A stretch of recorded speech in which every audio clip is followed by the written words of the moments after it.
of Destiny. Part 2. Beyond the Walls. Chapter 2. Separate Ways. Mylo had long grown accustomed to traveling alone with Jaq during his days in Idriaxlan, and now, as the silence of the forest enveloped them, he found comfort in its peace. The rhythmic thundering of Jaq's feet on the earth became a familiar sound, and soon they were passing through the vast plains of old Cedronavia. This was a land steeped in history, rich with ancient tales of knighthood and chivalry. Generations of knights and priests had come from here, their lineages stretching back at least 900 years, to when they first arrived, assimilating the existing inhabitants. Though old Cedronavia was no longer an independent kingdom, its people still held fast to their traditions, refusing to let go of the past. The landscape itself seemed frozen in time. Wide, open meadows, rolling pastures, and the remains of ancient castles and monuments scattered across the land. The old ways, the customs, and the sense of honor and duty were woven into the very fabric of this place. As they rode, they passed 3 of the ancient death mounds, vast burial sites where the victims of the Great Plague had been interred. Central Midlandia had borne the brunt of the devastation nearly 500 years ago, when the newcomers arrived on the western shores of Chimeria. With them came a deadly disease to which the native people had no defense. Within a century, the plague had ravaged the continent, leaving a legacy of death and despair. Even now, many regions still struggled to recover from the loss, their populations still far below what they had once been. It took Mylo and Jaq just under a week to traverse the once prosperous, now decaying nation. They stopped only when necessary, so Jaq could drink, graze, or rest for the night. Burdoc had chosen an older, less traveled route for their journey, one that wound through quiet, forgotten corners of the land. Along the way, Mylo noticed a few Sewell agents, none of whom paid them much attention, but they received curious glances from the country folk they passed. The road eventually merged with a better-maintained, more-traveled path. Mylo's eyes fell on the map Burdoc had drawn, his finger tracing over the markings, especially the D for danger. He was nearing the bridge that would take him out of central Midlandia and hopefully out of harm's way. This bridge led to the outskirts of Sarnanlan, a COL stronghold. Once part of a larger city, the fortress was now little more than a grim relic, built to defend old Cedronavia from invaders to the east and south. Though the city had crumbled, the fort still housed soldiers and government officials. The bridge itself was the only crossing for miles. Burdoc had assured him that the border here was open, so he hoped no guards would be stationed at the crossing. But as he neared it, Mylo couldn't shake the gnawing thought. What if they already knew who he was? His pulse quickened. As the bridge came into view, Mylo noticed several people loitering near the crossing. A few horses trotted across the span, and tents dotted the area, along with a couple of permanent structures. The bridge was long, about 250 feet, and wide enough, at 40 feet, to easily accommodate Jaq, even with the carriage moving in the opposite direction. Mylo exhaled slowly, trying to quell the rising tension. But as they drew nearer, his stomach clenched. 2 of the figures near the bridge wore the unmistakable green and yellow uniform of COL soldiers. "Let's just keep moving, steady," Jaq murmured, his trunk swaying nervously. "Don't look concerned. Just smile and answer them politely." "What if they know who I am?" Mylo asked, his voice tight. "If they knew who you really are, they'd let you pass," mused Jaq. Mylo's gaze flickered to the guards. 2 were on foot, standing near a guard shack. There were at least 10 soldiers in total, 2 on horseback, patrolling the water's edge further south. They had no choice now but to move forward. The guards saw them, and whether they liked it or not, the travelers intended to cross. The closer they got, the more Mylo's heart raced. His mind churned with 1,000 thoughts. Would the guards recognize him? Would they stop them? The tension in the air thickened as they reached the foot of the bridge, just a few feet from the guards. One of the soldiers, a young man, barely older than Mylo, stepped forward and raised a hand. "State your reason for crossing." Mylo hesitated, then muttered, "I'm heading back to my homeland." "And where's that?" The guard's tone was flat, uninterested, as if he couldn't care less about Mylo's journey. "Goodfield, in Atlandia," Mylo answered, shifting uncomfortably. "Taking the scenic route, are you?" The second guard, an older man with a more bored expression, gave a half-hearted chuckle. "All right, pass on through." Mylo let out a breath he hadn't realized he was holding. He offered a polite smile, muttered his thanks, and started across the bridge. He kept his gaze forward, doing his best to seem calm and untroubled as they walked slowly. The end of the bridge seemed to stretch farther away with each step. As they neared the middle of the span, the quiet murmur of the guards behind them shifted. Mylo heard one of them call out, his voice raised. "You on the elephant." Mylo's heart stopped for a split second. He and Jaq froze, but didn't stop moving. Jaq turned his head slightly to glance at the guard. "State your name, sir," the man shouted, striding forward with purpose. Mylo's mind raced. "They know who we are." His stomach twisted in fear. "Go, Jaq," he shouted. "What should we do?" Jaq asked, his trunk flicking nervously as the soldiers began to close in. "Just go." Mylo repeated, urgency creeping into his voice. With no more time to hesitate, Jaq broke into a sprint. Mylo held tight, urging him forward as the guards behind them shouted orders. The bridge seemed to stretch on forever as they raced to the other side, the sound of pursuit echoing in their ears. After Mylo had left the camp back west, Burdoc and Losgrel soberly discussed their next move. Here, you will need to eat more than just roots, said Burdoc as he handed him some fresh food he purchased in the walled city. Losgrel nodded and took the food. If something happens to Mylo, I shall feel responsible. Do not despair. This is the way it must be. Though you can no longer directly protect him, there is more that you can do. That is if it is your will to do so, said Burdoc as he wiped the mud from the bottom of his staff. Losgrel's eyes lit up, and he gave a nod and waited for the wizard to continue. I would like you to ride to Railsville and see if you can locate Longfellow. We need as many trustworthy people as we can muster. And keep an ear out for any sign of Yushime or any useful information for that matter. He carefully examined his staff and opened a secret compartment near the top of it and fiddled with something inside. I will try looking for signs of him here in the surrounding villages. We should reconvene in 3 days' time. I will be staying at the Dead Nettle Inn. After extinguishing their campfire, the two of them mounted their horses and made their way out of the pine forest, descending back down the incline toward Idriaxis Pass. The village was little more than a collection of vendors, a temporary tent city, and a handful of permanent buildings nestled at the crossroads of trade and trouble. It was a place where one had to be ever vigilant, wary of thieves, conmen, and other shady characters lurking in the shadows. The village was bisected by the railway, its tracks running east and west, a lifeline for those passing through or hoping to make their fortune. Here, the two men split ways. Losgrel turned westward along the tracks, while Burdoc, hoping to gather information, wandered through the bustling, dusty paths of Idriaxis Pass. After some time, he realized that his search was fruitless. There were no leads, no whispers of the secrets he sought. With a sigh, he decided to move on, heading south toward Deadwood. Though just a few minutes' ride from Idriaxis Pass, Deadwood was a world apart. This was a town where thieves and vagabonds were quickly dealt with, and the people took pride in their hard-earned livelihoods. Outsiders were often eyed with suspicion. The town had once been surrounded by a sturdy wooden wall, but now only the northern section remained, a crumbling reminder of the past. Most of the men here were skilled in the use of a blade, and though disputes were usually settled through arbitration, it was not uncommon for a conflict to be resolved with a fistfight. This no-nonsense approach kept the peace, and crime was rare. Burdoc passed through the unmanned gate and into the heart of the town. Voices, both human and animal, filled the air as the townsfolk bustled with activity. Some glanced at him warily, others offered a brief wave, but most were too engrossed in their daily tasks, hauling grain, tending to livestock, or bartering for goods, to give him a second thought. He knew it would be wise to wait until the town settled down before attempting to ask questions. A few minutes inside the town stood the Dead Nettle Inn, a familiar landmark. It had been years since Burdoc last visited, and as he rode up to the stable, he could see that the place had improved. The inn was well maintained, and there was even a new addition attached to the building. He tethered his horse, Apex, and made his way inside.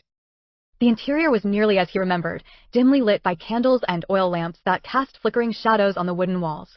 The air was thick with the scent of maple syrup, bacon, and other breakfast aromas, filling the room with a warmth that invited weary travelers to relax. The decor had a dark, rustic charm, with mahogany wood trim and tables topped with red glass candle holders. There were only a few patrons in the bar and dining area, likely other travelers in need of a temporary stopover. The innkeeper, a stout man with a welcoming smile, approached as Burdoc stepped up to the front desk. "A room, please," Burdoc requested. "Of course, my good sir. Are you from the area?" the innkeeper asked. "No, just passing through," Burdoc replied. "I'll be meeting a friend here in a day or two." "Ah, excellent. If you'll follow me, we have a nice room available, just recently opened, right on the first floor." The innkeeper led him to the room, where Burdoc set down his things and surveyed the surroundings. The bed looked inviting, soft and clean, something he hadn't had the luxury of in quite some time. He couldn't resist testing it out. He lay back, feeling the tension drain from his body as he sank into the comfort of the mattress. Nearby, a small bookshelf caught his eye. He perused its meager offerings, a few outdated newspapers, a volume on shipbuilding, a couple of maps, a guide to raising chickens, and a dusty old tome titled The Acts of the Three, a creation myth from Atlantia. It had been a long while since he'd read it, so he decided to take it with him to the bed. As he flipped open the ancient pages, the words quickly blurred into a haze. The comfort of the bed and the quiet warmth of the room proved too much, and before he had even finished the first page, his eyes closed, and he drifted into a deep, undisturbed sleep. In Atlantia, the creation myth was a cornerstone of the culture, taught to children either in schools or passed down from family to family, depending on where one lived. It was a story that shaped their understanding of the world and their place in it. Most Atlanteans, from the farthest reaches of the highlands to the bustling cities of the southern coasts, believed that the gods controlled the threads of fate and that humans, mere mortals, had little to no agency over their own lives. To question this was to question the very fabric of the universe. Free will, in the eyes of many, was an illusion, a fleeting, almost laughable notion. According to the myth, the world had once been nothing but a vast chasm, endless, empty, and formless. At one end of the chasm stood Skuld, the goddess of the past, whose symbol was the open mouth. This mouth was not just a feature of her appearance, but a symbol of her breath, the very breath of time itself. Skuld's power was not one of action or intervention, but of memory of what had already been. She exhaled the breath of creation, setting the wheels of history in motion. On the opposite side of the chasm stood Urda, the goddess of the future. She was represented by the eye, an ever-watchful gaze, looking to the horizon, to what was yet to come. It was Urda who held the key to the end of time, for she alone had the power to perceive the unfolding of all things. Between these two gods, in the very center of the chasm, stood Verdand, the god of the present, symbolized by the hand. Verdand was the active force, the one who could shape the now, the moment that existed between past and future. His role was not to control, but to influence, to mold the flow of events that unfolded each day. In the beginning, Skuld breathed out a great mist, a vapor that spread across the chasm, filling it with an ethereal fog that reached all the way to Urda. This mist was the potential of all things, the seed of existence that would one day become reality. As time moved toward its eventual end, Urda, sensing the mist, opened her eyes and looked into its depths. In that moment, history crystallized. Every event, every action, every life that had ever existed or would ever exist, was brought into sharp clarity. With a single glance, Urda solidified the past and the future into one eternal, unchanging truth. Verdand, standing between them, could only act in the present. It was his power that allowed the gods to manipulate the world as it was, bending the flow of fate to suit the needs of the moment. But for all of Verdand's influence, the larger trajectory of fate, where each individual would end up, was sealed the moment Urda opened her eyes and looked upon the mist. All things were already decided, written in the very fabric of time itself. It was only the smallest adjustments, the present moment, that Verdand could alter. In some versions of the myth, the three gods were seen not as separate beings, but as aspects of one singular entity, a divine unity of past, present, and future. However, in other traditions, there was a fourth figure, Weird. Weird, much like Verdand, could influence fate, but Weird was often viewed as a trickster, a god who enjoyed chaos and disruption. Weird was represented by the left hand, the hand of discord, while Verdand was the right hand, the hand of balance. The inclusion of Weird was not universally accepted, and in some regions, gods like Asal, the god of luck, sometimes pronounced Isal, played a role. Asal was a mercurial figure, selectively allying himself with mortals, influencing events in unexpected ways. But like all myths, the number of gods and the specifics of their roles varied greatly from region to region.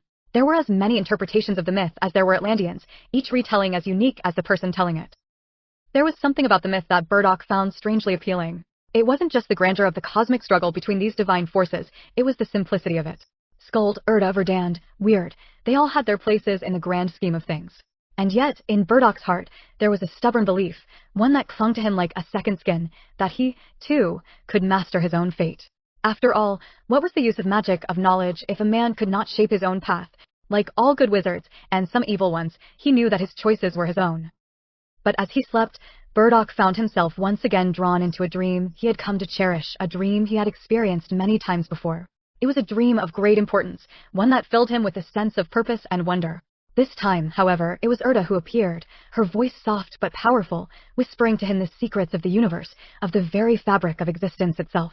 She spoke of things Burdoc could not quite grasp, but in the dream, he understood them all, every intricate detail of the cosmic dance between gods and mortals. The universe unfolded before him like a map, every star and every decision laid out in perfect clarity. It was exhilarating. It was overwhelming. And for a brief, precious moment, Burdoc felt like he understood everything. The mysteries of the cosmos, the meaning of existence, the paths of fate, they all made sense. But then, as always, the dream slipped away. The moment he awoke, all the knowledge he had gained in the dream faded like mist in the morning sun. He tried desperately to hold on to it, to remember, but it was gone, lost to the ether. He could still feel its presence, lingering just beyond his consciousness, like a word on the tip of his tongue, just out of reach. That maddening, frustrating sensation washed over him, the feeling of knowing something so important and yet being unable to grasp it fully. Burdoc leaped out of bed, and not knowing how long he was asleep, he quickly went to the window. The sun was still up and looked as though it was still well over an hour before dusk. After washing up, he went out into the bar room. A greater number of folks were in there now as the workday was finished. He considered sitting at the bar so he could secretly listen in on conversations that may contain clues to current events in the land. As he strode toward the bar, he saw a man sitting at a table off near a dark smoky corner who looked like Yushime, but not in his usual clothing. Burdoc approached the man and stood near him, but the man was reading something and seemed not to notice. "Since when do village fathers smoke pipes?" Burdoc asked with a grin. "Pardon me," said the man. Burdoc asked with a grin.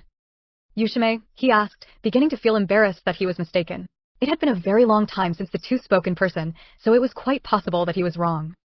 "Who is it that asks?" responded the man, trying not to look directly at the wizard. "An old friend," said Burdoc, an expression of joy momentarily forming. The man finally looked up from his reading.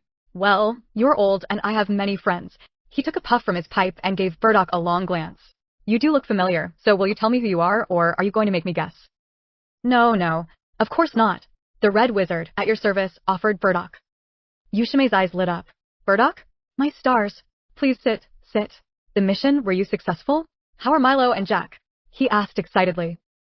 "Mylo and Jaq are fine. As you may know, the city and surrounding area is no longer safe for Mylo, so I sent them to River's Edge.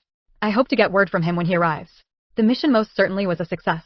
Thanks to Mylo's vision, though the prince managed to escape, we were able to stop Raybor before he caused any further problems, but I fear we may have unleashed something far worse. When we returned, I searched the entire walled city, but couldn't find you, and I was prevented from talking to the steward to ask him your whereabouts, so on a hunch I thought you might be here in the village. I am glad I found you. I had hoped you could tell me what is going on and why you fled the city." Yushime took a long breath, pausing to think about whether or not he should tell Burdoc that he planned to meet Neperi in River's Edge soon. He pushed his chair closer to Burdoc and began in a lowered voice. "As soon as I heard that they were looking for Mylo, I went to the steward and told him Mylo was innocent, that he had no idea she was the princess. He wouldn't listen. I tried to send word out to you." He paused and took a deep breath. "So much has happened. The government began building an army in secret long before Mylo arrived, and ever since it has been growing. They have become more and more powerful, and the steward has claimed kingship over all the lands of the COL. They have used fear to justify tax increases, fear of invading barbarians that don't even exist, along with a whole campaign of propaganda and other lies. They want domination over all of Chimeria, and they don't care how they achieve their goal. I loved my country, but I could not support its actions. I could not stand and tell the people that this is right when I know it is not. So, 2 weeks ago, I fled the city through an underground passage." Burdoc scratched his beard and nodded his head. "I have long suspected a power play such as this, but I had hoped it would not happen in my lifetime." He paused again, as if in deep thought. "Why not rally the people together? Get the support of the other village fathers. Tell the people you don't support what is happening. People need a voice of reason. Someone who can." "It would only lead to bloodshed," interrupted Yushime. "I cannot do it." "Can't or won't," Burdoc said, raising his voice and causing the eyes of the other patrons to turn their way. Burdoc gave a quick glance around and lowered his voice again. "I am surprised you of all people would not stand up and be an example to your people. If I do stand up, I am afraid innocent people will be martyred. I cannot be a part of senseless bloodshed," said the village father, struggling to keep his composure.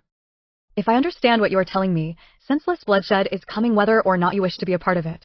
How can you abandon your people when they need you the most?" "Abandon my people? You wizards are hypocrites!" exclaimed Yushime in a loud voice.